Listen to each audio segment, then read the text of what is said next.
40,000 normal rail bogies will be converted to Vande Bharat standards.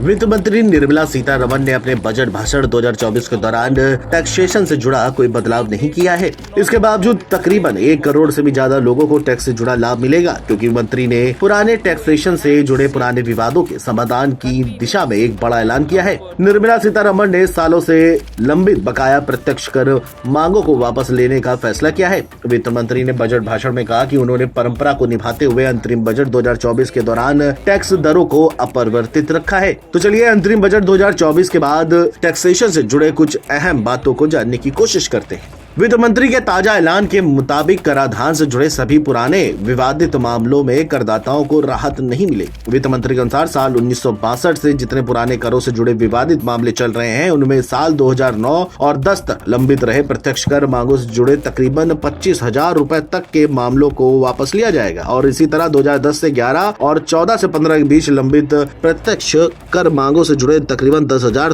तक के मामलों को वापस लेने का फैसला किया गया है। वित्त मंत्री के अनुसार सरकार की उसे पुराने विवादों को सुलझाने का कदम उठाने से कम 1 करोड़ करदाताओं को फायदा होगा। निर्मला सीतारमण ने कहा कि इससे ईमानदार करदाताओं को लाभ मिलेगा। प्रत्यक्ष और अप्रत्यक्ष करों के साथ साथ इंपोर्ट ड्यूटी के लिए भी समान दरों को बरकरार रखा गया है।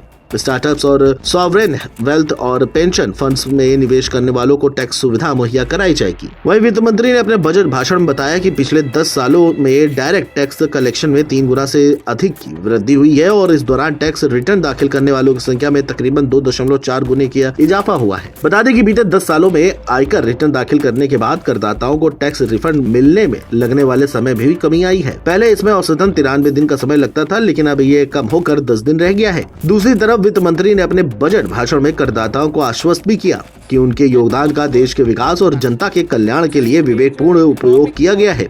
उन्होंने करदाताओं के सहयोग के लिए उनकी सराहना भी की। वित्त मंत्री ने अपने बजट भाषण में कहा कि सरकार ने कर दरों में कटौती की है और उन्हें विवेकपूर्ण बनाया है। नई कर योजना के तहत अब 7 लाख तक की आय वाले करदाताओं के लिए कोई कर देनदारी नहीं है। वहीं वित्त मंत्री ने अपने बजट भाषण में कहा कि पिछले 5 सालों में करदाता सेवाओं में सुधार करने पर हमारा विशेष जोर रहा है। पहचान रहित निर्धारण और अपील की शुरुआत कर क्षेत्राधिकार और आधारित निर्धारण प्रणाली को बदल दिया गया है, जिसमें कार्यकुशलता, पारदर्शिता और जवाबदेही बढ़ी है। Video desk NBT online.